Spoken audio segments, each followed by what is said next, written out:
lembrar um pouquinho da física. Claro que aqui, né, vai ser a física resumida, tá? Só para quem interessa para a gente. Tudo bem? Bom, o que a gente tem que lembrar? Primeira coisa que a gente tem que lembrar é que toda vez que um vaso é lesado, toda vez que ocorre uma lesão de vaso, essa lesão precisa ser reparada, né? Na verdade, qualquer lesão que acontece, a primeira coisa que tem que fazer é interromper a perda de sangue nesse local. Tá? E esse processo de interrupção da perda de sangue, a gente chama de hemostasia. Novidade nenhuma para ninguém, né? A hemostasia, por sua vez, ela acontece, tá? Ela depende de 3 processos básicos, que são ali, vasoconstrição, agregação plaquetária e sistema de coagulação. Tudo bem?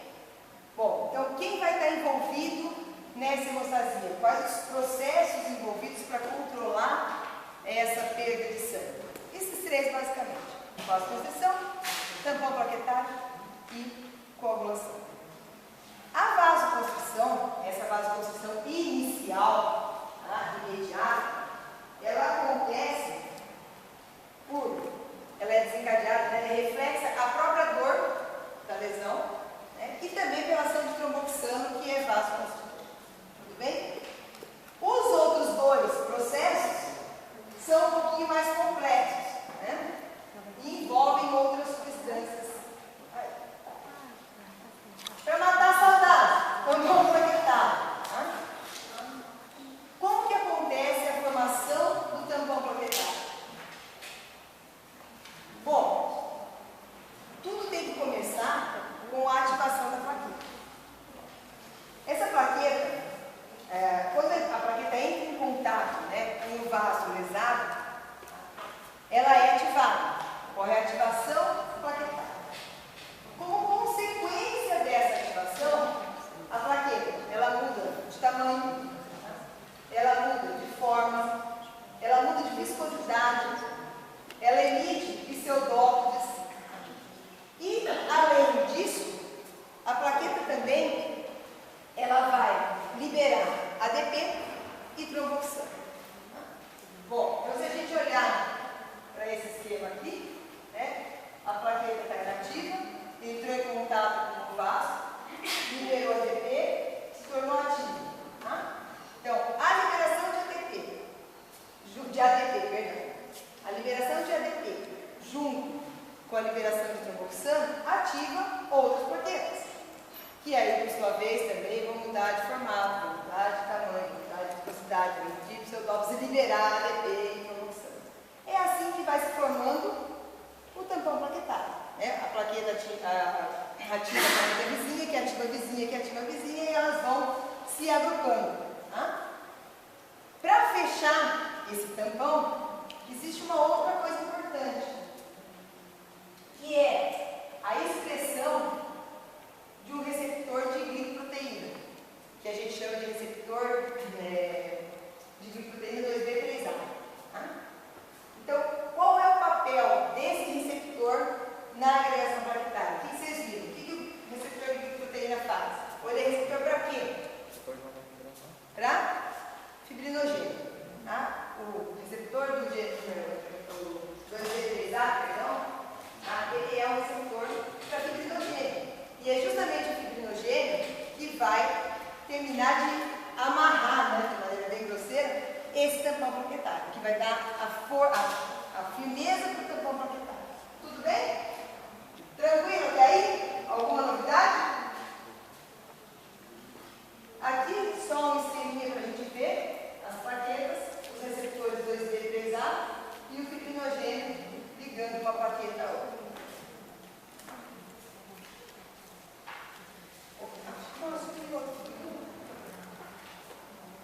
Bom, então a agregação plaquetária a gente encerra por aí. Então a gente tem envolvidos lá ADP, tromboxano e fibrinogênio se ligando ao receptor 2B3A.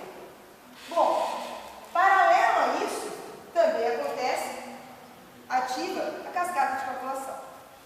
Se a gente lembrar lá no morfo 3, olha que saudade, morfo 3, no morfo 1, né, coagulação? Na morfo 1 faz só um pouco de tempo. A cascata de coagulação tem duas vias, né? A via intrínseca e via extrínseca. O que muda é só o que ativa. Tá? A via intrínseca é uma via de contato e a via extrínseca é uma via ínfima. Tá? De resto, não muda absolutamente nada. O que importa para a gente hoje, tá? Na clínica médica? O que importa para a gente é saber que essas duas vias, independente do que esteja desencadeando a cascata de coagulação, essas duas vias se convertem em uma via comum. E é ela que vai interessar para a gente. Tudo bem? O que é essa via comum? Onde começa essa via comum? Ninguém precisa decorar a figurinha. Já posso? O que é importante para a gente saber? Primeira coisa, o que constitui o coágulo? O coágulo é constituído de quê, essencialmente? Quem lembra? O que constitui o coágulo? Rede de fibrina. Tá? Então, o coágulo é essencialmente constituído de fibrina. A fibrina vem da onde? Vamos olhar. Fibrinogênio. Fibrina vem do fibrinogênio, que por sua vez, a ativação, né, a conversão do fibrinogênio em fibrina, depende da trombina. E aí vem, né, da trombina, que a ativação depende do fator 10. É justamente aqui que é a via comum, é o que interessa pra gente. Tá? Independente do que tenha desencadeado, a cascata de coagulação, o processo propriamente dito de coagulação começa a partir da ativação do fator 10. Então a gente tem aqui o fator 10 ativado, converte a trombina em trombina, por sua vez ativa a conversão de fibrinogênio em fibrina, que vai acabar fazendo parte do meu coágulo. Tranquilo, gente? Alguma novidade aí? Alguma coisa? Sossegado? Bom, só aí o esqueminha, né? O coágulozinho, as plaquetas ativadas e a rede de fibrina envolvida. Tá aí, ó, cai fora de ordem. Aí que é uma figurinha de dispositivo eletrônico, os fibrinogênios se estabilizando, tá? Bom, da mesma forma que a gente tem, né, nesse processo de hemostasia envolvidas os processos que querem fechar, estancar, né, impedir o extravasamento de sangue, esse processo de fechar, de coagulação junto com a agregação, não pode ser um processo que se persiste por um tempo muito grande. Né? É um processo que tem que ser freado também. Então, fisiologicamente, a gente tem mecanismos que vão estancar, né, impedir a saída de sangue, e nós vamos também ter processos que vão controlar essa etapa de coagulação. Que processos são esses? São que substâncias que estão envolvidas na coagulação, né, no controle? Prostaciclina e óxido nítrico. O que eles são? Quem lembra o que é prostaciclina? O que eles fazem? Vasodilatação, além de inibição de agregação. Tá? Os dois são vasodilatadores e inibem a agregação plaquetária. Quem mais? Proteína C. Tá? Proteína C, ela tem atividade anticoagulante. Se a gente lembrar, né, lá da morfo 1, a proteína C é ativada pela proteína S, e aí, por sua vez, elas degradam o fator 5 e fator 8, que são os fatores envolvidos lá na cascata de coagulação. A própria antitrombina 3. A antitrombina 3 é um anticoagulante, porque inibe o fator 10 ativado e o fator 2 ativado. E aí, para fechar todo o cerco aí, a lista do coágulo, que é feita pela tranquilinha. Professora, que fator que inibe a ação da... Como que é? fator que inibe? Você falou da anticoagulante. A antitrombina é o fator 10A e fator 2A. Que na verdade é aqui, ó. Opa, perdão. desativado e a trombina. Então você não tem nem a conversão de protones em trombina e nem a ativação de hidrogênio.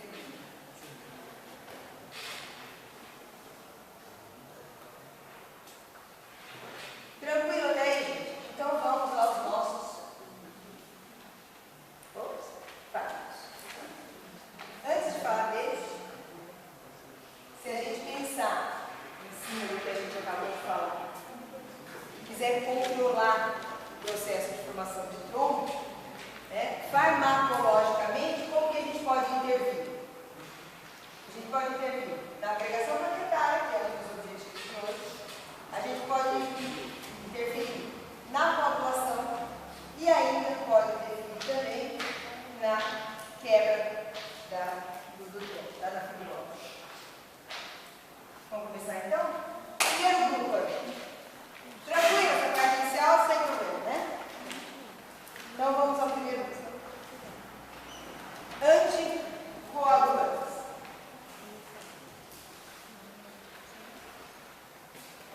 Bom, se a gente está pensando em um fármaco, em um grupo de fármacos anticoagulante, a gente tem que pensar que esses fármacos vão estar interferindo direto na coagulação. Então, são fármacos que vão estar agindo na coagulação.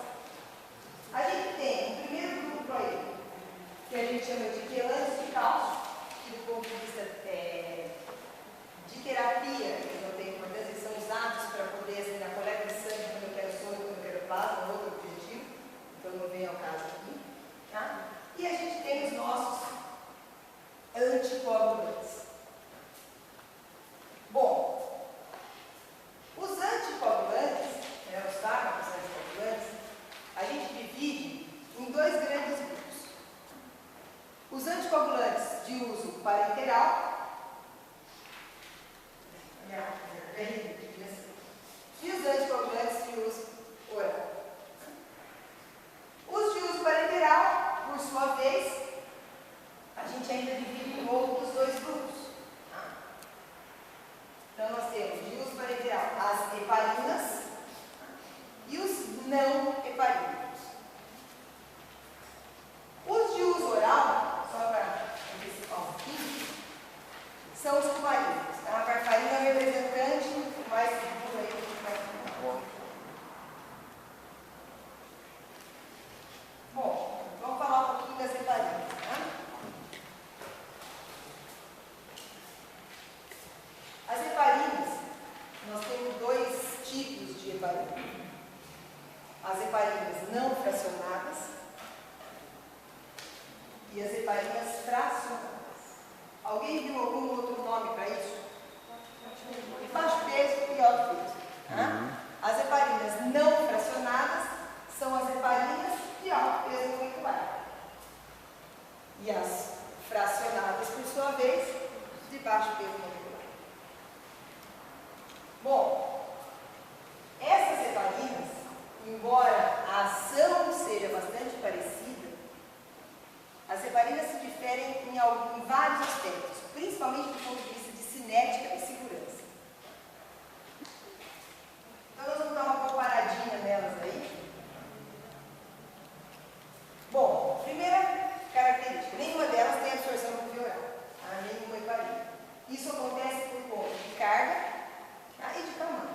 Então, nem a fracionada, nem a não fracionada é absorvida por via oral. Quais são as vias de administração? Quem viu? Para a heparina não fracionada, por que via que administrava? A não fracionada administra por qual via? EV, endovenosa. Quando o tratamento é mais prolongado, até pode ter administração por via intramuscular. Alguém viu isso? Não? Bom, então a não fracionada, administração EV. E a fracionada? Qual é a via de administração? Tranquilinho? Bom, até aí então, sem problema nenhum. Com relação à ligação a proteínas plasmáticas. Com relação à ligação à proteína, a não fracionada, que é de alto peso, ela se liga mais do que as fracionadas. Então, a não fracionada tem uma maior taxa de ligação à proteína do que a fracionada. Depois a gente discute um pouquinho isso. A excreção delas também se difere em alguns aspectos. A fracionada, vamos começar pela primeira. A não fracionada, vamos seguir a sequência não primeiro. A não fracionada, ela primeiro precisa ser biotransformada. Então ela é metabolizada, então tem envolve lá citocromo P450 na sua biotransformação, tá? Antes de ser excretada. E ela segue, está escrito ali, ó, não fracionada, uma cinética de saturação de ordem zero. Quem lembra o que é cinética de saturação de ordem zero? Cinética de saturação de ordem zero é aquela cinética onde a proporção de fármaco administrado, ou melhor, a quantidade de fármaco excretada, vamos falar do jeito mais fácil, a quantidade de fármaco excretada não é proporcional à concentração plasmática do fármaco. Vamos entender isso, aí eu volto aí. A quantidade de fármaco excretada não é proporcional à concentração do fármaco no plasma. O que isso quer dizer? Por exemplo, a gente não acabou de falar que a heparina não fracionada sofre biotransformação? Está envolvida aí no P450 da vida? Se, por exemplo, eu estou com uma sobredose de heparina, as enzimas envolvidas na biotransformação não podem se saturar? Sim? Pronto. Se as enzimas envolvidas se saturam, a quantidade de fármaco no plasma é proporcional ao que está sendo excretado? Não. Não é. Isso é cinética de saturação de ordem zero. Então, ordem zero é quando aquilo que está sendo excretado não é proporcional àquilo que está sendo, ou à concentração plasmática do fármaco. Isso é uma característica bastante importante das heparinas não fracionadas. Já as fracionadas, por sua vez, sofrem a excreção essencialmente renal, por secreção tubular, e a cinética é de primeira ordem.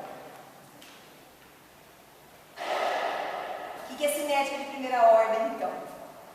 Se é de ordem zero, o que excreta não é proporcional à concentração, de primeira ordem é proporcional. A quantidade excretada é proporcional à concentração do fármaco no plasma. Quanto mais organismo, mais excreta. Quanto mais organismo, mais excreta. Tranquilo? Se a gente olhar para isso aqui, para essas características, alta taxa de ligação à proteína, cinética de ordem zero, precisa sofrer de transformação, a gente consegue, meia vida curta é uma outra coisa que as heparinas não fracionadas também têm, é uma outra característica. Se a gente olhar para essas características, vocês acham que é fácil prever o efeito de uma heparina não fracionada? Não. O efeito da heparina não fracionada não é muito previsível, justamente por conta de todas essas características cinéticas que ela apresenta. A própria cinética de ordem zero já é um fator importantíssimo. Se eu vou saber quando vai saturar a biotransformação? Então, o efeito da heparina não fracionada, o efeito da heparina não fracionada é um efeito que não dá para ser previsível. Isso, com a fracionada, já é um pouco melhor. A gente consegue prever mais. Por quê? Ela tem cinética de ordem zero, ela tem uma taxa de ligação, uma afinidade menor para a proteína plasmática, ela tem excreção essencialmente renal, lógico que aí, um parênteses enorme, paciente com um problema renal, ela tem que ter a dose ajustada. Se for índice de creatinina abaixo de 30, não pode usar. Então, assim, mas de uma maneira geral, a heparina não fracionada, a heparina fracionada, a de baixo peso,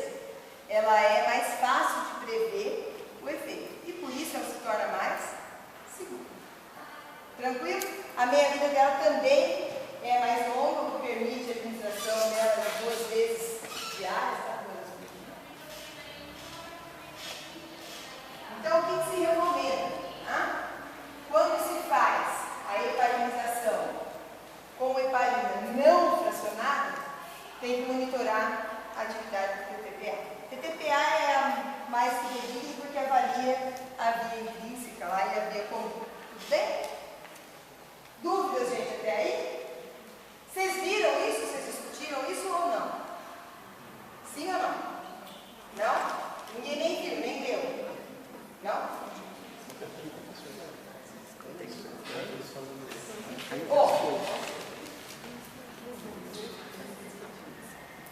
Como que elas agem?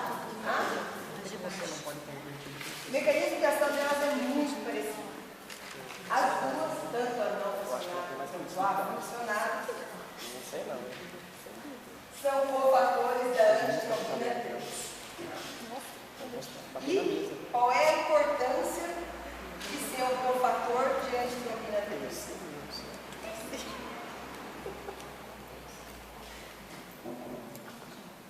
Quando a antitrombina 3 se liga à trombina ou se liga ao fator 10A, ela torna a trombina e o fator 10A inativos. É exatamente isso que as heparinas fazem. A gente pode pensar de uma maneira geral que as heparinas, elas inativam o fator 10A e fator 2A. Tudo bem? Tem trabalhos que já mostram que a fracionada tem uma afinidade maior por inibir fator 10A. Então ele difere um pouquinho lá com relação ao mecanismo. Mas no final das contas, o que a gente tem? Inativação da cascata de coagulação. Tá? Tranquilinho?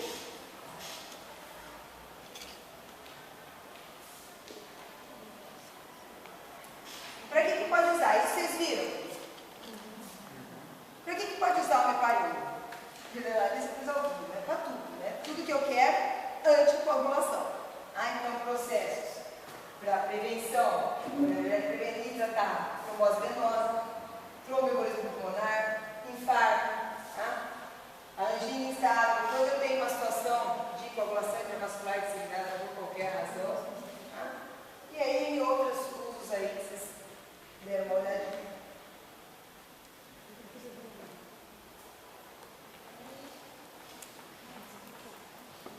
Efeitos adversos. Quais os principais ou os mais importantes efeitos adversos produzidos pelas heparinas? Qual é o efeito mais óbvio? Sangramento. Sangramento é o efeito mais óbvio, mais corriqueiro, mais frequente, mais característico que pode acontecer com as heparinas. Para isso, tem antídoto? Tem. A protamina, ela inibe a ação da heparina. Só que aí a gente tem 2 coisas aí para pensar. A protamina, ao que tudo indica, ela não inibe completamente o efeito da heparina fracionada.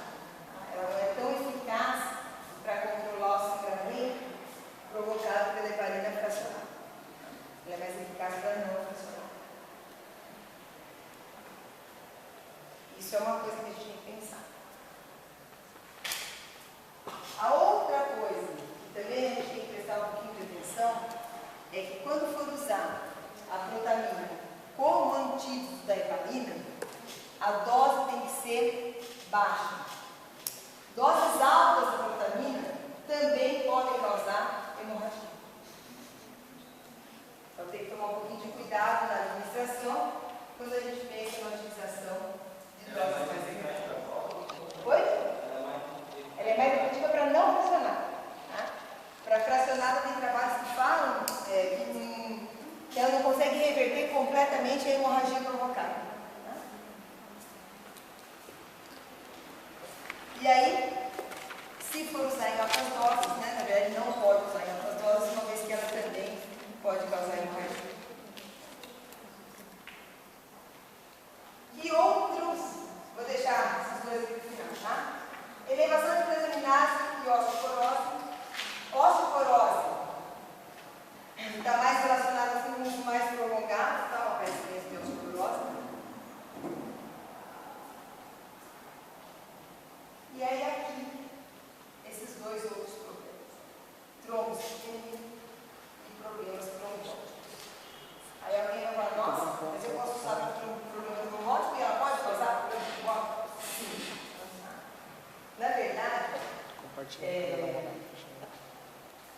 A trombocitopenia, ela é precedida de um evento trombótico. Tá? Toda vez que eu tenho trombocitopenia, antes eu tive um evento trombótico. A gente vai explicar agora. O que acontece? Quando a gente pensa em trombocitopenia, eu tenho dois tipos básicos. Alguém chegou a ler isso? Como efeito diverso, trombocitopenia tipo 1 e tipo 2? Não? Então nós temos dois tipos de trombocitopenia, tipo 1 e tipo 2. Tipo 1, tranquilinho, é transitório, é brando, começa a ser. Então aparece e de repente acaba sem nenhuma complicação. A trombocitopenia do tipo 2, ela é mais grave, bem mais grave, tá? E mais difícil de controle. O que acontece?